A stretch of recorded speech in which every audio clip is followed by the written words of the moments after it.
Hello, movie friends. Welcome back to our show. Anthony here. And James here. It's Movie News 52, and there's so much to talk about. I am scrolling through our list, and there's a bunch of great topics. Great topics to talk about. Yeah. First of all, box office has been a great 2-3 weeks. Obviously, with Top Gun, which is still decimating. You cannot ground this movie. It is soaring through the air like freaking Maverick. It's about to hit, it broke 900 million. And it's expected to hit possibly $1 billion worldwide gross, which is insane. And Tom Cruise's second biggest film was Mission Impossible Fallout. That didn't even top 800. That was like 790 million. But this is the biggest movie of his career, and he's 60 years old in July. And what's even more impressive, they're doing it without China, which has always been a huge market for film. And for studios to really target that international market, they have a lot of screens there, so they're always hitting China hard. And to be able to pull off what looks like a easy $1 billion without getting into the China market, I think that's so impressive.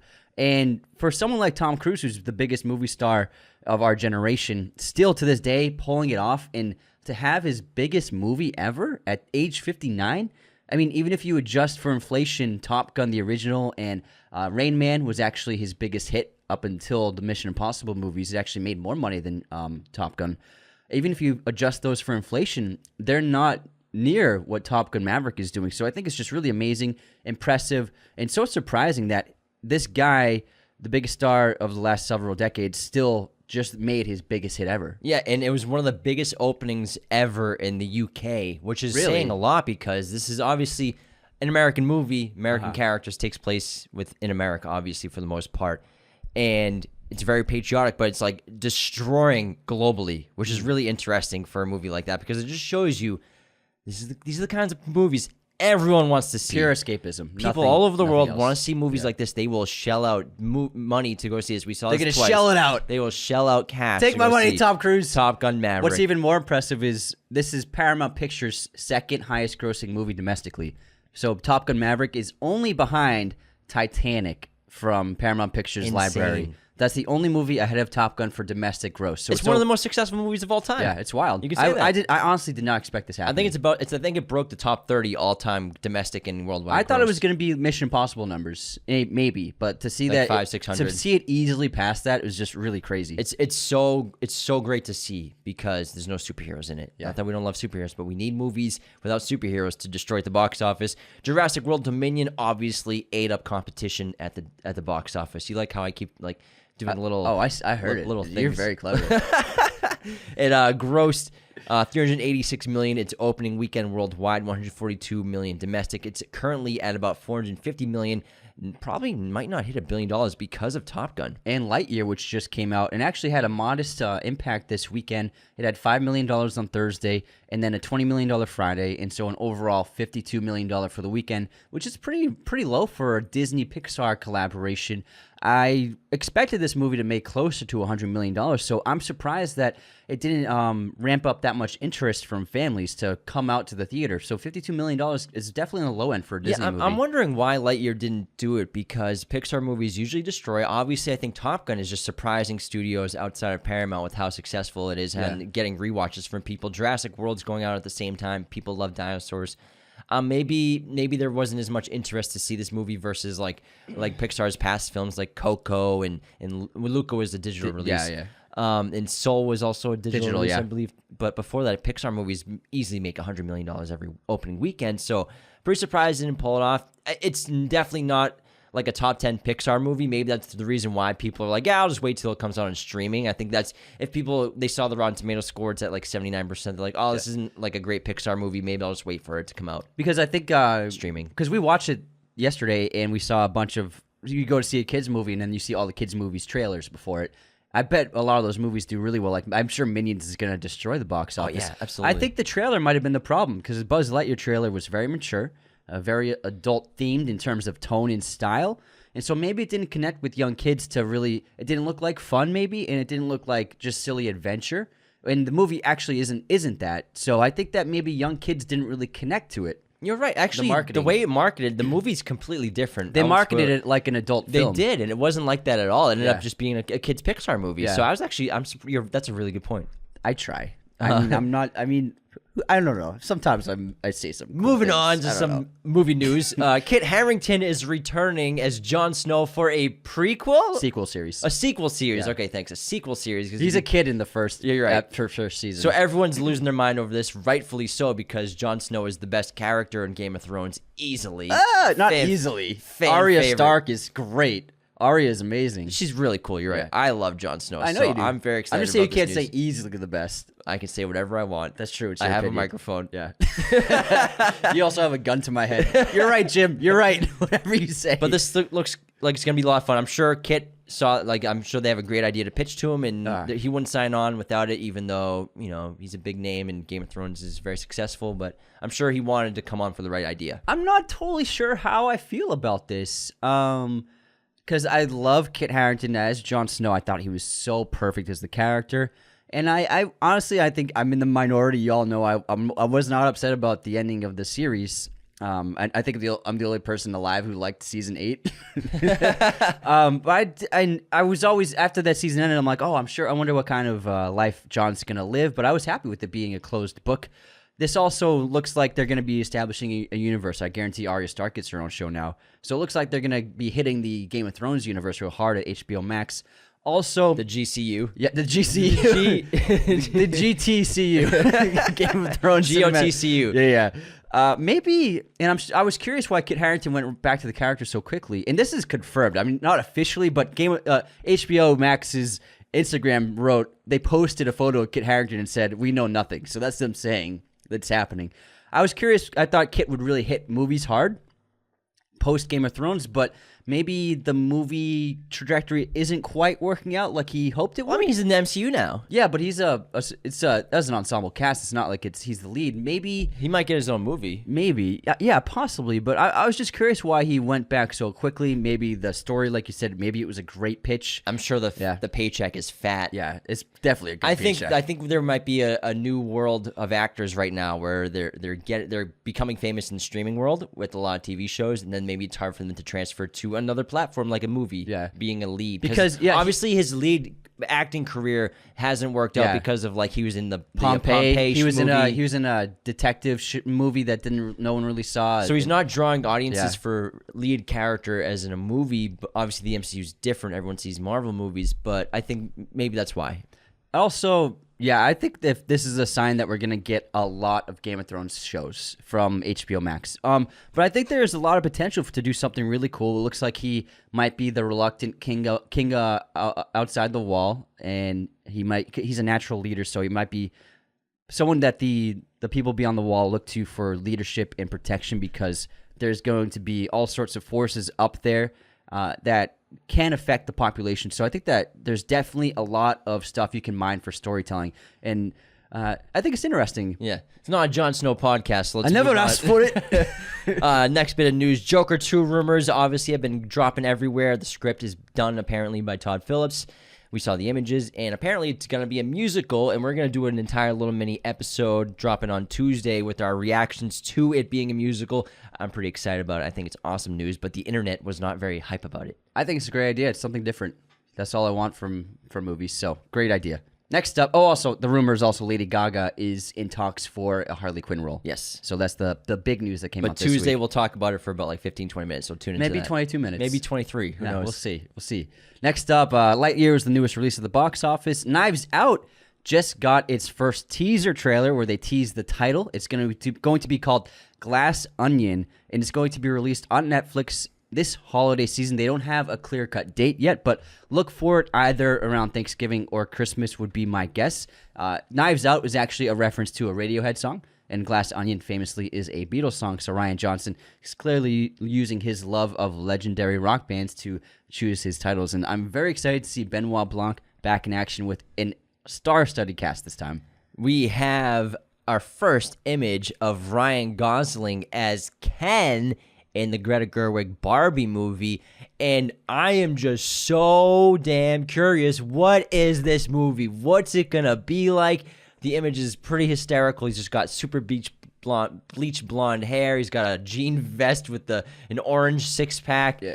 I'm just very curious. What is this movie? I'm so enticed. It looks like a blend between his characters from Place Beyond the Pines and Crazy Stupid Love. It's Place Beyond the Pines without tattoos. Yeah. Same hair and everything. Yeah. And way more tan. Yeah, but I'm curious. He does great comedy, and I think does. he's super funny. So hopefully they really let him stretch his acting chops in terms of the comedy genre. Very excited for a trailer. I just want to see the tone of this because it's Barbie. Are they going like safe with the the IP of Barbie because it's like a kids brand, and then, or are they gonna go like dark? Or I don't know. We'll see. We'll have find to out. find because Noah Baumbach is actually helping Greta Gerwig write the script. So it's they're what a great writing duo they are. They really are. This episode is brought to you by BetterHelp Online Therapy. Check them out at BetterHelp.com/Raiders. The ridiculous stigma against therapy is finally disappearing as people are now concerned about their mental health more than ever before. In everyday life, we get our cars tuned up, we go to annual medical checkups, we go to the gym for wellness, we do chores around the house to keep it clean. Therapy is like all of these. It's routine maintenance for your mental and emotional wellness to prevent bigger issues down the road. Going to therapy does not mean that there's something wrong with you.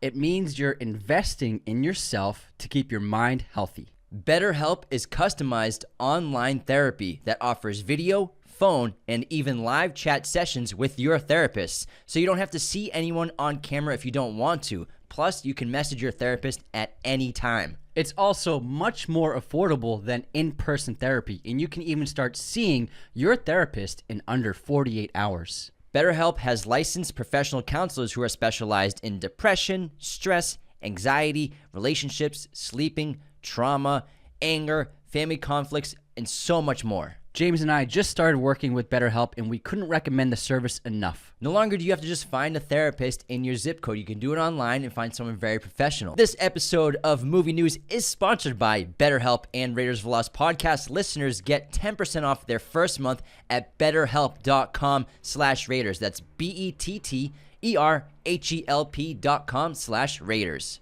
All right, next up we have news from DC. The DCEU has finally cut the cord with Ezra Miller's partnership in their future films. He will not be appearing in any future DC films for Warner Brothers. There has been obviously a lot of tumultuous news with Ezra Miller and what's been happening in the news lately in terms of physical violence, multiple arrests, scattered stories, and just some bizarre behavior. So I think that Warner Brothers, even though they denied it at first, I always knew they were going to pull the plug on Ezra eventually. This is not good press, and also when you have a personality that is kind of off the rails, it puts your production into jeopardy.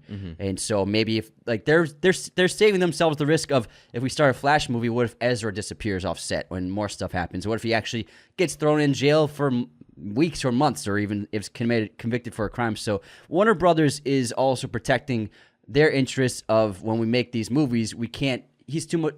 Ezra is too much of a risk. They pose a risk to Warner Brothers' future productions. Yeah. So obviously, their latest news is apparently they're on the run with some 18-year-old. I don't even know. I didn't read it. Yeah. So like, I don't know. This is just what I've seen on Twitter and reports. They're on the run with this 18-year-old girl, and she doesn't have a cell phone, or he has the phone, and he's like evading process servers so that people can't even serve him papers. So no one knows where he is. And are they still in Hawaii? No one knows where they are. So this is terrible news, I think. Obviously, not just for that girl. Hopefully she's safe and her family can get her back. I don't know the situation. We don't know. This is just what I'm hearing. But also all the people that worked on Flash. Like, it's so bad. Yeah. It's so horrible for the entire cast and crew. And especially like the new characters that were going to be introduced or are going to be introduced, like Supergirl's going to be in this movie, and I mean, Ezra's not going to be involved in the promotional aspect. There's no of the way, film. but like, what are they going to do? Are they going to release the movie? Yeah, still? they have to. Yeah. Are they It's a going to $200 million? Yeah. Are they going to replace him? It's up to like $300 million with all the reshoots and everything now. I'm sure. I would the say marketing. it's too much of an investment to change anything, But no one's going to want to go see this movie, and I think it's really unfortunate. People will still want to see it. People will still want to see it because it's not just Ezra's movie anymore. I know, but we have Batman. We have a lot of Supergirl. people, they'll protest movies because this person's in it, which is really unfortunate because there's so many people that are involved with the making of every film. So my guess is the movie will be released, but it's not going to be as successful as it could have been. But I think that Michael Keaton returning, Ben Affleck returning, and then Supergirl being introduced is still a big draw for audiences. True, for sure. Yeah, hopefully it's not just a streaming release, because what would even be the point? You're still going to release it, just do it in theaters.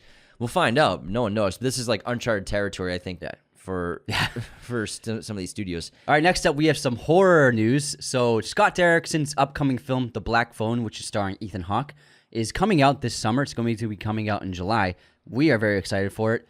Apparently, Stephen King has seen the movie in advance, and he said that it was amazing. He loves the film, and he's comparing it to his book Stand By Me, but in hell. That's amazing, because this movie was supposed to come out in February, usually where movies go to die, generally, especially like a horror film. But I think they realized this is actually a really good movie. Let's drop it in the summertime, so I'm very excited to see it. I think it has a lot of potential. Great trailer. This summer, Imax is releasing 2 all-time great films from Steven Spielberg. On August 12th, they will be doing a re-release in IMAX theaters for E.T. the Extraterrestrial, and then in September, they will be re-releasing Jaws in IMAX theaters. So get ready. I think the tickets are on sale now.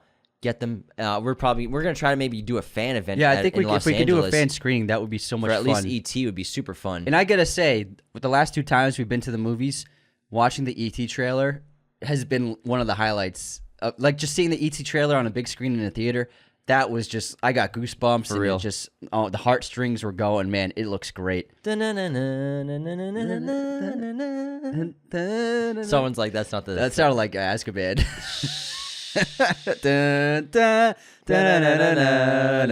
That's it. Next up, I was doing deep track theme. Yeah. There's actually a lot of Harry Potter similarities with E.T., but anyways, that's for a different conversation. Next up, Guy Ritchie has been tapped to direct the Disney live-action adaptation of Hercules. He is Disney's guy. Yeah, he's become Disney's guy. He did a great job with Aladdin, and I'm looking forward to Hercules. We love Guy Ritchie. I'm curious who they're going to pick for the actor, because the Dwayne Johnson Hercules, Disney doesn't own the rights to Hercules, so it's an ancient story. So anyone can make a Hercules movie, and so that's why the Dwayne Johnson one was not a Disney movie. This one in particular is a Disney movie, which I think they're going to try to make similar to the animated film. Charlie Hunnam. You think he can get big enough? He can get big enough. Yeah, for sure. I think he'll be it, because I think Hercules needs to be huge, like the guy who plays Jack Reacher in the Amazon show. That guy seems like a good pick for Hercules. You can make Charlie Hunnam look like he's like 6'4". He's probably like 6'1". I guess, maybe. Camera tricks, man. I don't know. Tom Cruise looks like he's like 6 feet He doesn't look like Hercules, though. I know. I mean, yeah, they just want some really jacked guy. You know you do, too. Where's the Henry Cavill reference? I'm waiting for it, Jim. I didn't have to, because you did it for me.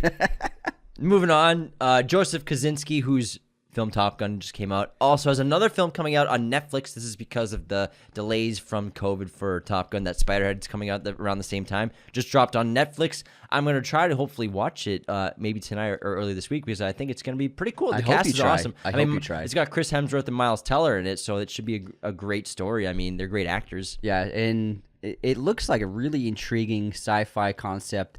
And it has a similar vibe to Ex Machina, which I love. Mm-hmm. And so I'm definitely gonna check it out. It's been on my radar for a while. It's like a tech billionaire who's working on neurological control of people, controlling people's emotions. Mm-hmm. Yeah, so it looks fascinating.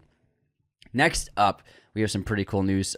Marilyn Monroe's biopic, starring the Blonde great Ana de Armas. It's released their first photos, and I think Anna looks perfect as Marilyn, and also they really perfectly recreated some of the most iconic images from Marilyn Monroe's life. And there are just you look at side-by-side images of the photos from the film and the photos from history, and it's like really incredible what they pulled off. This movie will be rated NC-17, and so not everyone can see it in theaters. I'm looking forward to it. I'm all for filmmakers pushing the envelope. Marilyn Monroe had a very complicated private life that maybe not a lot of people are aware of, so I believe that the film will be tackling a lot of that, and it might be a difficult film to watch for a lot of people, so be aware of that when it finally comes out. Yeah, Andrew Dominik's a really great filmmaker. You might know him from the assassination of Jesse James by the coward Robert Ford. And so I'm really excited about this. He's calling it like Citizen Kane and something else with like a twist. So that's a bold thing to say as a director. Obviously, you want to sell your movie, so cool, man.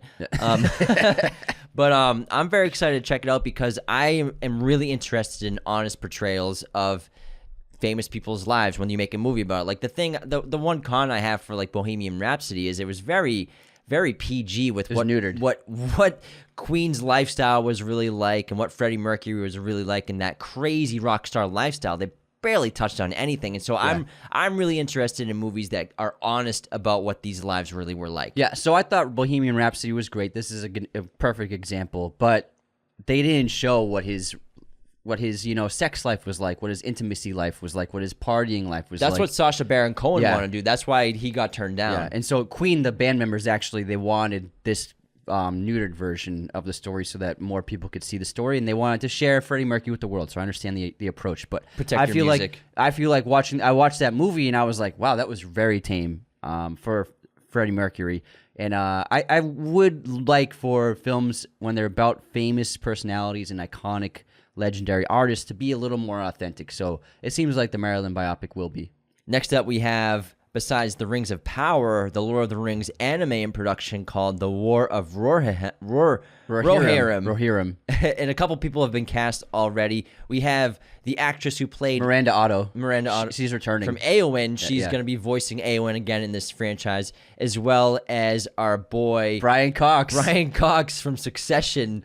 He's going to play lead character. He's going to be voicing the King of Rohan. Yeah. I can't wait for this. And also, so this is a Warner Brothers production, not Amazon, and it is going to be in theaters.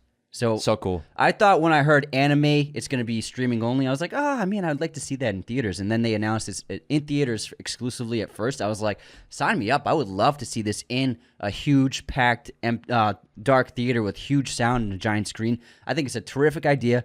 I think it's smart to make an anime of this property to really stay with the culture, stay with the relevancy. Anime is really on the rise, so I think it's a great concept for a project. And it's going to be centered around the original giant battle at Helm's Deep. Excellent. Which is pretty cool. Is this all you have? Is this all you can muster, Saruman? Boom! Bad timing. I love I saw a meme the other day. You remember when Aragorn's like, their armor is weak at the neck and the arms, and the meme's like, just like every other armor that ever was worn. I saw a meme where it was like when you could kill every orc except for the one Aragorn tells you to kill. Moving on to Zac Efron just got cast in an A24 film. Pretty interesting. It's going to be a wrestler film about like the early wrestling days, about the Von Erich wrestling dynasty that like really got wrestling going and famous. Yeah, he seems like a perfect fit for that world. Next up, exciting news that we can't wait to share. Guillermo del Toro's brand new Pinocchio film released the first images in Vanity Fair of several of the scenes and characters, and it looks so incredible. Stop motion, very unique design. I have never seen stop motion visually like this. I think that Guillermo is such a creative genius, and I'm so much looking forward to see this Pinocchio adaptation. And Pinocchio, we learned, is a huge deal in Italy. They're one of their most famous characters, and so when we were in Italy, we actually saw Pinocchio shops all over the place. Yeah, it's really cool, especially in Naples. Yeah. All right, now we have some news from the Sony Cinematic Superhero Universe, whatever they're calling it. It's called? It's something like that. Oh, yeah, that weird name, yeah. The Sony whatever. Venom 3, called The Last Dance, I believe it's going to be called. The script is pretty much done, I think. Tom Hardy is co-writing it, and he teased a photo of it in the movie's in pre-production now. Yeah. And they haven't announced who the director is yet, though, so I'm not sure if Andy Serkis will be returning to direct. So we'll see. I enjoyed Let There Be Carnage. Yeah, it was pretty good. I enjoyed it. Yeah. Next up. I've gotten a lot of hate for saying I enjoyed that movie. You have. It's crazy. I mean, you can like whatever you like. We made a TikTok video after we saw it. I'm like, I like this movie. People are like, you got paid to say that. It's like, dude, I had a good time. Someone wrote that. I based on your opinion, I went to see Venom, Let There Be Carnage, and I hated it. Yeah, so thank you for ruining my life. You're welcome. I hope it did ruin your life. If something like that ruins your life, then good riddance. Oh, man. Next up, we have a movie anniversary. Good Burger turns 25 years old this week, and they have released a brand new steelbook collection that you can get of the movie. Welcome to Good Burger, home of the Good Burger. Can I take your order? That would be a soft reboot I would be interested in. They should, yeah. They own a Good Burger shop. They're like the bosses, and maybe something goes wrong. And the they have reunion kids. of Keenan and Kel would be amazing. Yeah, we grew up on Keenan and Kel. That was one of our favorite shows. Because Keenan's... Kel, who loves orange soda? Kel loves orange soda. Is it true? I do. Love that show. But they were great together, and then they were on the Nickelodeon. What was it called? All that. Yeah, the sketch show, something like that. Yeah. And then they did Good Burger, which we love. We watched that a lot. Yeah, Keenan's still been killing it. He's on SNL, so he lives at SNL. Yeah, he's been there for a long time now. He's been 15 there for a while. years, I think. But the thing about Keenan, he's always been just like a rock at SNL. Yeah, someone you can always rely on. In every sketch, yeah, even when the sketch isn't good, like as long as Keenan's there, it's like bearable. Yeah, for sure. I completely agree. Another reunion that's coming up is Denzel Washington and Dakota Fanning are reuniting for the Equalizer 3, made famous for Man on Fire. Greasy bear. One of our favorite Denzel movies, the late Tony Scott made Man on Fire, which is absolutely fantastic. But what's even more impressive is Dakota Fanning as like a 6-year-old absolutely destroying it on screen. Yeah. She's such a great, talented actor. Always has been. And actually, I saw an interview. Denzel said that Dakota Fanning, he was doing press for Man on Fire. He said that she was one of the most talented actors he'd ever worked with in his career. She's amazing. And you saw her recently in Once Upon a Time in Hollywood, so it was great to see her back in a big movie. She also has a TV show on one of the major networks. It's a Victoria Everett detective show. Because her sister Elle has been blowing up the last 5-6 years. Really, they're both very successful, and you love to see it. But we love Antoine Fuqua, the director. I love the Equalizer movies. They're just like hard-nosed classic action movies, and Denzel is just a great lead. We love him and can't wait for this one. And anyone trying to see confused if that was her in the first Equalizer, that's not her in Equalizer 1. It was Chloe Grace Moretz. Yes.